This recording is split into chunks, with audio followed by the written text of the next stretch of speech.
Hello friends, good morning all of you. आप सभी का इस वीडियो क्लास में स्वागत है। आज हम बात कर रहे हैं महासभा के बारे में। General assembly. महासभा संयुक्त राष्ट्र संघ का एक महत्वपूर्ण अंग है। संयुक्त राष्ट्र संघ के 6 मुख्य अंग हैं। उन 6 मुख्य अंगों में से महासभा भी संयुक्त राष्ट्र संघ का एक बहुत ही महत्वपूर्ण अंग है, इम्पोर्टेंट अंग है। महासभा की रचना के बारे में हम बात करते हैं कि महासभा की जो रचना है वो किस प्रकार से है। महासभा की रचना में हम कह सकते हैं कि संयुक्त राष्ट्र संघ के सभी सदस्य महासभा के सदस्य होते हैं, यानी कि संयुक्त राष्ट्र संघ के जितने भी देश हैं, वर्तमान में संयुक्त राष्ट्र संघ के 193 देश हैं। इस प्रकार से 193 देश महासभा के सदस्य हैं, क्योंकि संयुक्त राष्ट्र संघ के सभी सदस्य जो है वो महासभा के सदस्य होते हैं। इसके अलावा प्रत्येक सदस्य राष्ट्र महासभा में अपने 5 प्रतिनिधि भेज सकता है। महासभा में हर राष्ट्र अपने 5 प्रतिनिधि को, 5 रिप्रेजेंटेटिव को भेज सकता है। इन 5 प्रतिनिधियों के अलावा प्रत्येक सदस्य जो राष्ट्र है को 5 वैकल्पिक प्रतिनिधि भेजने का भी अधिकार है, यानी कि प्रत्येक सदस्य राष्ट्र जो है वो महासभा में 5 प्रतिनिधि भेजता है। इसके अलावा 5 वैकल्पिक प्रतिनिधि भी भेज सकता है, भेजने का उन्हें अधिकार है। परंतु एक सदस्य राष्ट्र को एक ही मत देने का अधिकार होता है। महासभा में हर राष्ट्र 5 प्रतिनिधि भेज सकता है, लेकिन वोट की जो मान्यता है वो एक है, यानी कि एक सदस्य राष्ट्र को एक ही वोट देने का अधिकार होता है। हालांकि महासभा में कोई भी राष्ट्र अपने 5 प्रतिनिधि भेज सकता है। महासभा की प्रक्रिया की नियमावली 21 के अनुसार एक सदस्य का प्रतिनिधि मंडल 5 प्रतिनिधियों की संख्या से अधिक संख्या नहीं रखेगा। इसके अलावा 5 वैकल्पिक प्रतिनिधि भी और प्रतिनिधि मंडल, इसके अलावा आवश्यकता अनुसार परामर्शदाता, तकनीकी परामर्शदाता, विशेषज्ञ और उन्हीं के स्तर के अन्य व्यक्ति भी रखेगा। महासभा की सदस्यता सभी राज्यों के लिए ओपन है, सभी राज्यों के लिए खुली है। महासभा अपने 2/3 बहुमत और सुरक्षा परिषद के बहुमत से किसी भी राष्ट्र को अपना सदस्य बना सकती है। सुरक्षा परिषद के बहुमत में से जिसमें 5 जो स्थायी सदस्य है वो होना जरूरी है, अनिवार्य है। तो इस प्रकार से कोई भी जो राष्ट्र है वो महासभा का सदस्य बन सकता है। महासभा अपने 2/3 बहुमत और सुरक्षा परिषद के बहुमत से किसी भी राष्ट्र को अपना सदस्य बना सकती है। महासभा की रचना के बाद हम जिक्र करते हैं महासभा के अधिवेशन के बारे में, सेशन के बारे में। महासभा का जो अधिवेशन है वो 1 साल में कम से कम एक होता है, एक होना अनिवार्य है। तो इस प्रकार से महासभा का जो 1 वर्ष में कम से कम एक अधिवेशन होना अनिवार्य है, जरूरी है। प्राय महासभा का यह अधिवेशन सितंबर मास के अमेरिका के न्यूयॉर्क नगर में आयोजित किया जाता है। महासभा का अधिवेशन 1 वर्ष में एक अनिवार्य है और यह अधिवेशन सितंबर महीने में अमेरिका के शहर न्यूयॉर्क में आयोजित किया जाता है। यह सम्मेलन किसी अन्य स्थान पर भी आयोजित किया जा सकता है। सामान्यतः अमेरिका के न्यूयॉर्क नगर में होता है।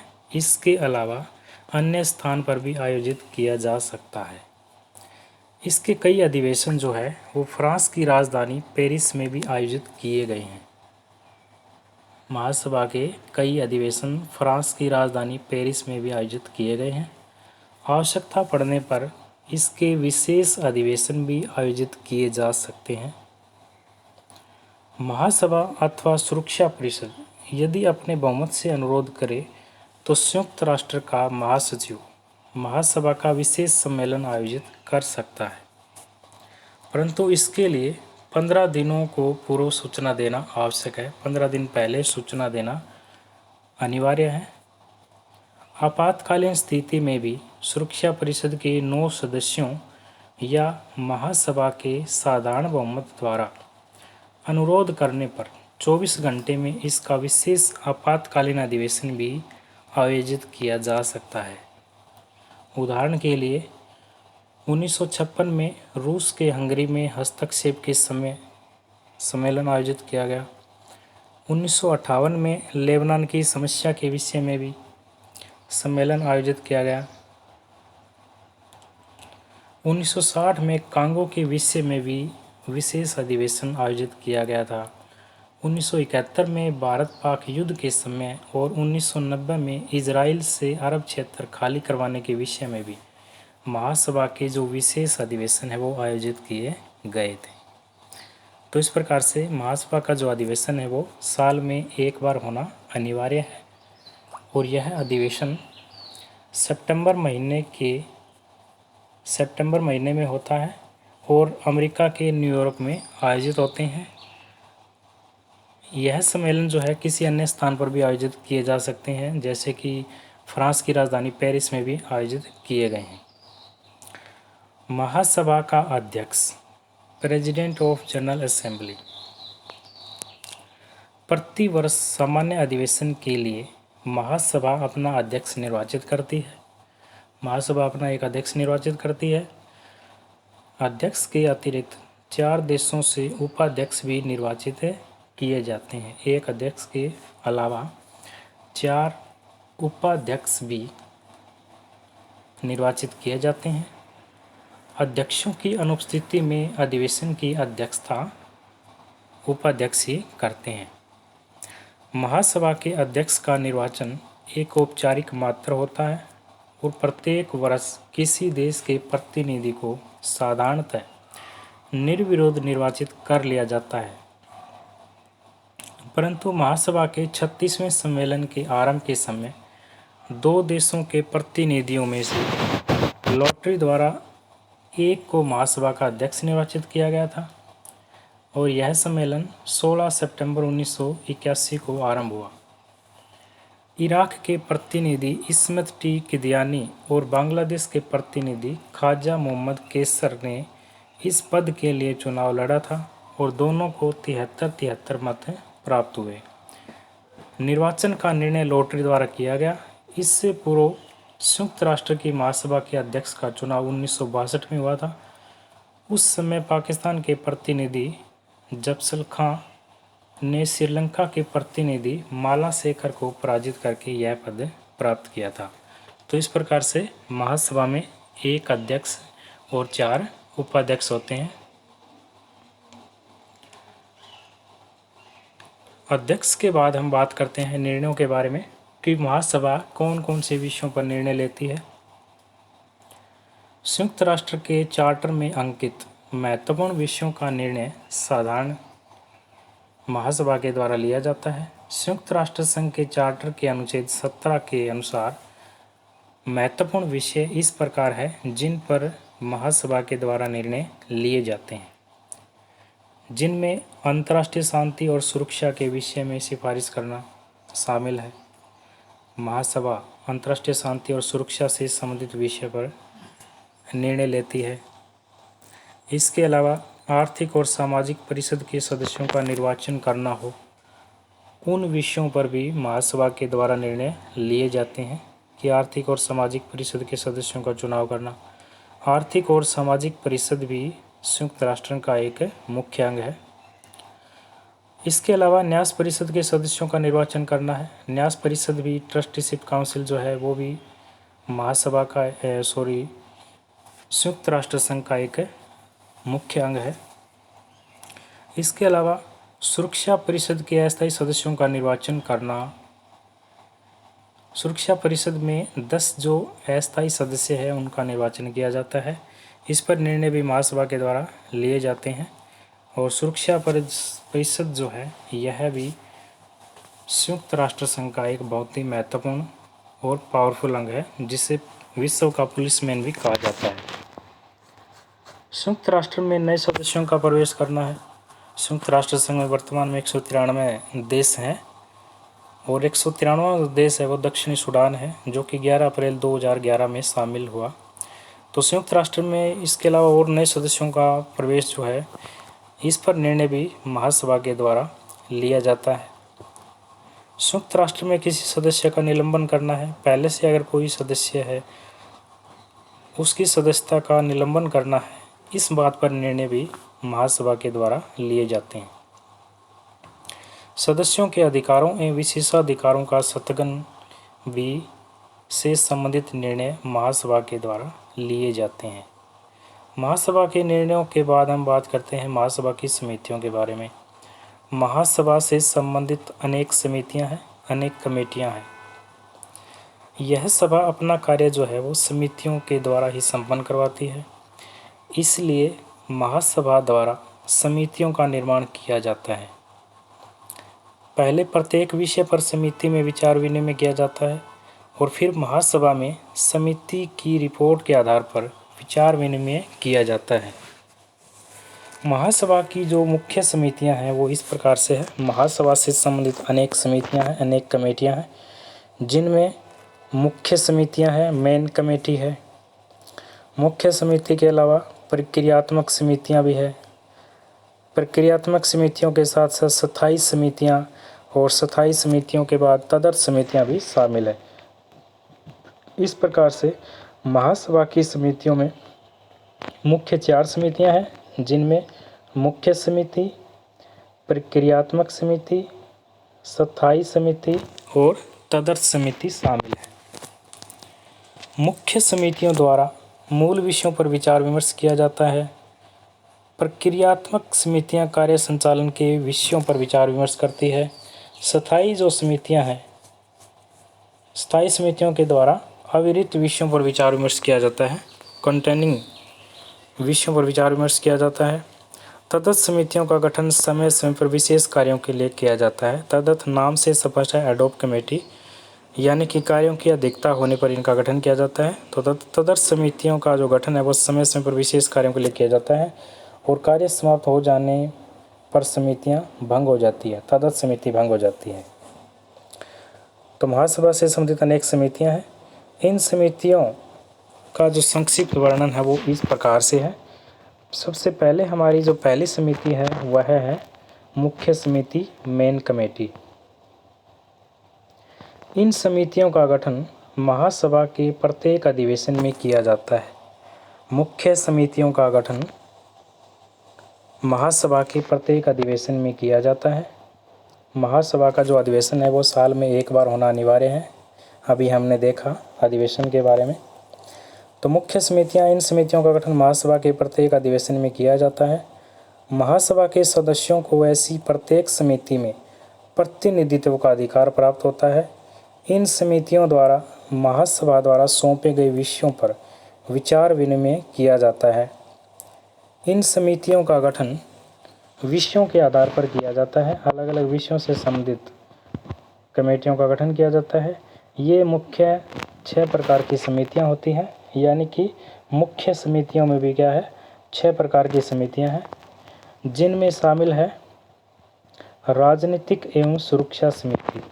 मुख्य समितियों में पहली समिति है राजनीतिक एवं सुरक्षा समिति, जो कि राजनीति और सुरक्षा से संबंधित, पॉलिटिकल और सिक्योरिटी से संबंधित कार्य की देखभाल करती है। मुख्य समितियों में दूसरी समिति है सदस्यों का प्रवेश, निलंबन और निष्कासन। नए सदस्य का प्रवेश या निलंबन या उस सदस्य को निष्कासित करना इस समिति का कार्य है। तो मुख्य समितियों में दूसरी समिति जो है वो सदस्यों के प्रवेश, निलंबन और निष्कासन से संबंधित है। मुख्य समितियों में तीसरी समिति राजनीतिक एवं सुरक्षा के विषय में मामले से संबंधित समिति है जो कि राजनीतिक और सुरक्षा के विषय के मामलों से संबंधित विषयों को देखती है। मुख्य समितियों में अगली समिति जो हमारी है अंतर्राष्ट्रीय शांति एवं सुरक्षा को स्थिर रखने के विषय में सामान्य सिद्धांत से संबंधित समिति है जो कि अंतर्राष्ट्रीय शांति और सुरक्षा के विषय देखती है। नेक्स्ट जो कमेटी मुख्य समिति में शामिल है उसमें शस्त्रों के नियमन को निर्धारित करने वाले सिद्धांत शामिल है। शस्त्रों के नियमन से संबंधित सिद्धांतों के मुद्दे जो है वो ये समिति देखती है। राजनीतिक क्षेत्र में अंतर्राष्ट्रीय सहयोग को प्रोत्साहन, यह भी मुख्य समिति है जो कि राजनीतिक क्षेत्र के अंतर्राष्ट्रीय सहयोग के प्रोत्साहन से संबंधित है। और मुख्य समितियों में जो नेक्स्ट जो हमारी समिति है वह मैत्रीपूर्ण संबंधों में बाधक विषयों का शांतिपूर्ण समाधान से संबंधित समिति है। तो इस प्रकार से पहली हमारी समिति जो है मुख्य समिति, और मुख्य समिति में 6 समितियां हैं जिनमें राजनीतिक एवं सुरक्षा समिति शामिल है, सदस्यों का प्रवेश, निलंबन और निष्कासन से संबंधित समिति, राजनीतिक एवं सुरक्षा के विषय में मामले से संबंधित समिति, अंतर्राष्ट्रीय शांति एवं सुरक्षा को स्थिर रखने के विषय में सामान्य सिद्धांत से संबंधित समिति, शस्त्रों के नियमन को निर्धारित करने वाले सिद्धांत से संबंधित समिति, राजनीतिक क्षेत्र में अंतर्राष्ट्रीय सहयोग को प्रोत्साहन से संबंधित समिति, मैत्रीपूर्ण संबंधों में बाधक विषयों का शांतिपूर्ण समाधान से संबंधित समिति शामिल है। मुख्य समितियों में जो दूसरी समिति है वह है आर्थिक तथा वित्तीय समिति। आर्थिक तथा वित्तीय समिति जो है वो इस समिति का संबंध आर्थिक और वित्तीय विषयों से है और यह समिति निम्नलिखित विषयों पर विचार करती है। आर्थिक और वित्तीय समिति आर्थिक और सामाजिक विषयों तथा अन्य विशिष्ट अभिकरणों को प्रोत्साहन देती है। इसके अलावा आर्थिक प्रगति की शर्तें निश्चित करना आर्थिक तथा वित्तीय समिति का कार्य है। जीवन के उच्च स्तर के प्रश्न पर विचार करना आर्थिक तथा वित्तीय समिति देखती है। रोजगार आदि के विषयों पर विचार करना भी आर्थिक तथा वित्तीय समिति का कार्य है। आर्थिक तथा वित्तीय समिति के बाद तीसरी जो समिति है वह है सामाजिक, मानवीय एवं सांस्कृतिक समिति, social, humanitarian and cultural committee. सामाजिक, मानवीय एवं सांस्कृतिक समिति, इस समिति से संबंधित विषय निम्न है जिनमें चार्टर के अंतर्गत आने वाले समस्त सामाजिक, मानवीय, सांस्कृतिक, शिक्षा एवं स्वास्थ्य के विषय में समस्याएं तथा इसी प्रकार की अन्य समस्याएं शामिल हैं। इसके अलावा आर्थिक एवं सामाजिक विषय तथा विशेष अभिकरणों से संबंध समस्याएं भी सामाजिक, मानवीय एवं सांस्कृतिक समिति में शामिल है। मानव अधिकारों तथा मौलिक स्वतंत्रताओं की प्राप्ति के विषय भी सामाजिक, मानवीय एवं सांस्कृतिक समिति में शामिल हैं। तो यह महासभा की मुख्य समितियों में तीसरी मुख्य समिति है, सामाजिक, मानवीय एवं सांस्कृतिक समिति। फोर्थ हमारी जो कमेटी है मुख्य समिति में वह है न्यायशीलता समिति है, ट्रस्टीशिप कमेटी है। इस समिति द्वारा ऐसे विषयों पर विचार किया जाता है जिनका संबंध अंतर्राष्ट्रीय न्यायशीलता प्रणाली और गैर स्वशासित प्रदेशों से होता है। मुख्य समितियों में पांचवी समिति प्रशासनात्मक तथा बजट समिति है। इस समिति में निम्न विषय शामिल हैं जिनमें बजट, सदस्यों के बीच व्यय का विभाजन, विशिष्ट अभिकरणों की आर्थिक समस्याएं आदि शामिल है। तो प्रशासनात्मक बजट समिति जिसमें बजट, सदस्यों के बीच व्यय का विभाजन, विशिष्ट अभिकरणों की आर्थिक समस्याएं शामिल है। और मुख्य समिति में जो छठी समिति है, लास्ट समिति है, वह है वैधानिक समिति है, लीगल कमेटी है। इस समिति के क्षेत्राधिकार में निम्नलिखित विषय आते हैं जिसमें प्रश्नों के वैधानिक एवं संवैधानिक पक्ष शामिल है, अंतर्राष्ट्रीय न्यायालय से संबंध समस्याएं, अंतर्राष्ट्रीय कानून के क्रमिक तथा संहिताकरण से संबंध विषय वैधानिक समिति के अंतर्गत आते हैं। महासभा की दूसरी जो समिति है वह प्रक्रियात्मक समिति है। पहले हमने मुख्य समिति पढ़ी। मुख्य समिति में 6 समितियां और उनके कार्य। इसके बाद है प्रक्रियात्मक समिति, दूसरी हमारी समिति। प्रक्रियात्मक समिति जो है वो 2 प्रकार की होती है, सामान्य समिति और प्रमाण पत्र समिति। सामान्य समिति, इस समिति के सदस्यों की कुल संख्या 14 होती है। इनमें महासभा का अध्यक्ष, 7 उपाध्यक्ष तथा 6 मुख्य समितियों के अध्यक्ष शामिल होते हैं। सामान्य समिति के मुख्य कार्य अध्यक्ष का कार्य संचालन में सहायता देना और उपर्युक्त समस्त समितियों की कार्यवाही में समन्वय स्थापित करना है। प्रक्रियात्मक समिति में दूसरी समिति प्रमाण पत्र समिति है। यह समिति सदस्यों के प्रतिनिधियों के प्रमाण पत्रों की जांच करती है और इस विषय में अपना प्रतिवेदन महासभा में प्रस्तुत करती है। तो यह महासभा से संबंधित दूसरी समिति है। महासभा से संबंधित तीसरी समिति स्थायी समिति है, स्टैंडिंग कमेटी। ये समितियां निरंतर अपना कार्य करती रहती है। महासभा के सत्र काल में तो ये समितियां सतत कार्य करती हैं, परंतु महासभा के सत्रों के मध्य अवकाश में भी ये अपना कार्य निर्बाध रूप में करती रहती है, क्योंकि नाम से स्पष्ट है, निरंतर कमेटी है, हमेशा चलती रहती है। प्रारंभ में इन समितियों की संख्या 2 थी, जिनमें प्रशासकीय एवं बजट के विषय में प्रश्नों पर परामर्शदात्री समिति और चंदा समिति शामिल है। इन समितियों का संक्षिप्त वर्णन इस प्रकार से है। पहली समिति हमारी है प्रशासनिक एवं बजट के विषय में प्रश्नों पर परामर्शदात्री समिति।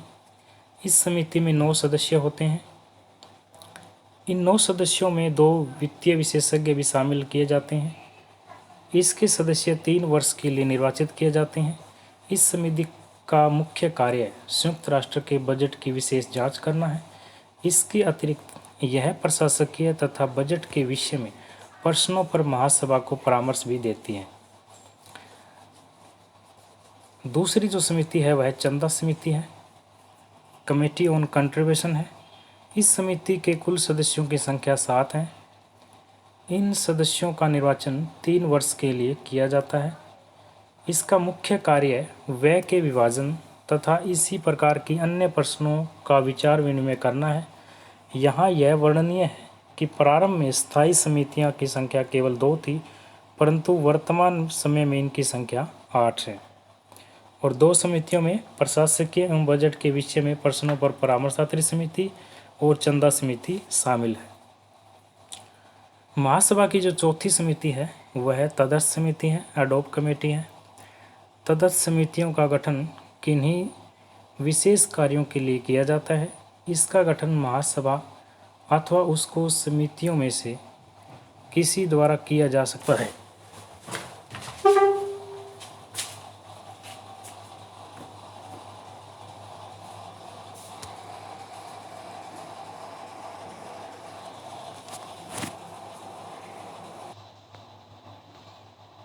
इसका गठन महासभा अथवा उसकी किसी भी समितियों में से किसी के द्वारा किया जा सकता है। महासभा के प्रथम नियमित सत्र में इस प्रकार की लगभग 13 समितियों का गठन किया गया, जिनमें कुछ स्थायी समितियां भी थी। समितियों के बाद हम जिक्र करते हैं कार्यसूची के बारे में, एजेंडे के बारे में, कि महासभा का जो कार्यसूची है, एजेंडा क्या है। जब किसी अंतर्राष्ट्रीय संगठन के सदस्य संगठन की बैठकों में भाग लेते हैं तो उनके लिए यह निर्णय करना आवश्यक होता है कि इस बैठक में किन किन विषयों पर विचार विनिमय किया जाएगा।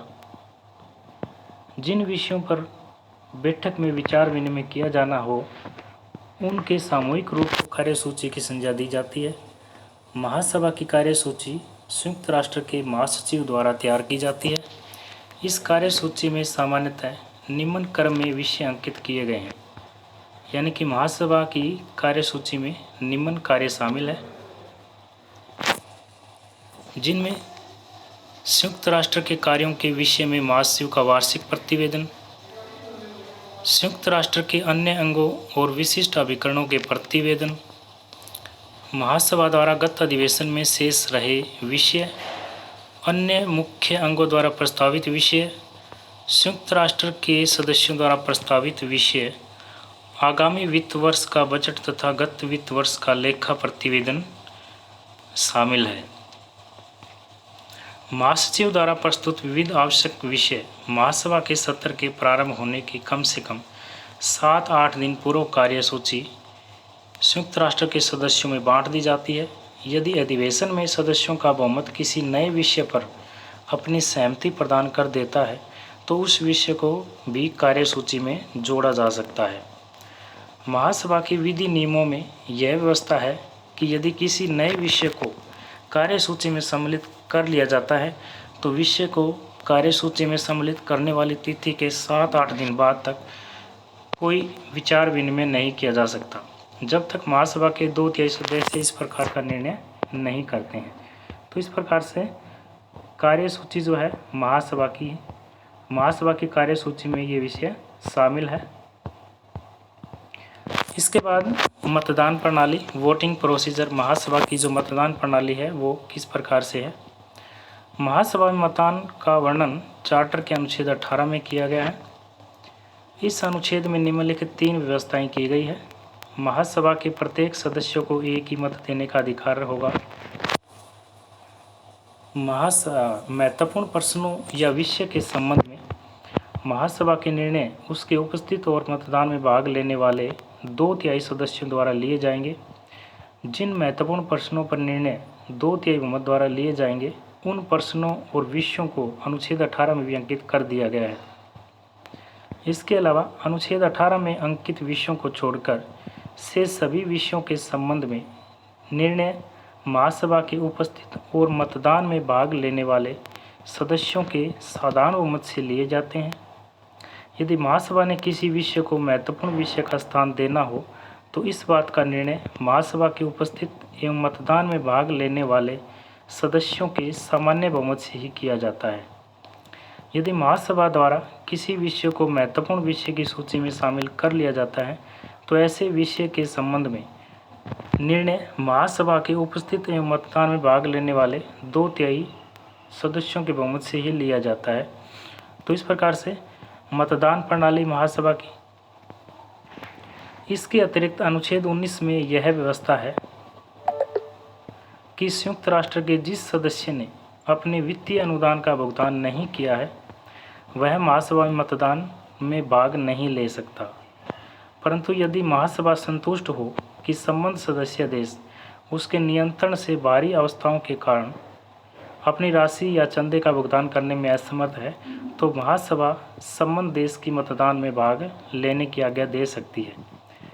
जिस प्रकार किसी देश में एक समान विचार रखने वाले व्यक्ति एकत्र होकर किसी राजनीतिक दल का निर्माण कर लेते हैं, ये व्यापक लक्ष्यों की प्राप्ति है तो अपने छोटे मोटे मतभेद भुला देते हैं, इसी प्रकार संयुक्त राष्ट्र में भी सामान्य हितों की प्राप्ति के लिए सामान्य विचारों वाले सदस्य भी अपना अलग अलग गुट या समूह बना लेते हैं।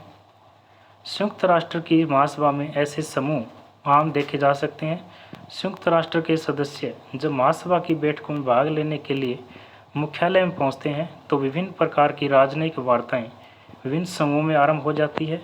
ये वार्ताएं विभिन्न समूह गोपनीय ढंग से करती है।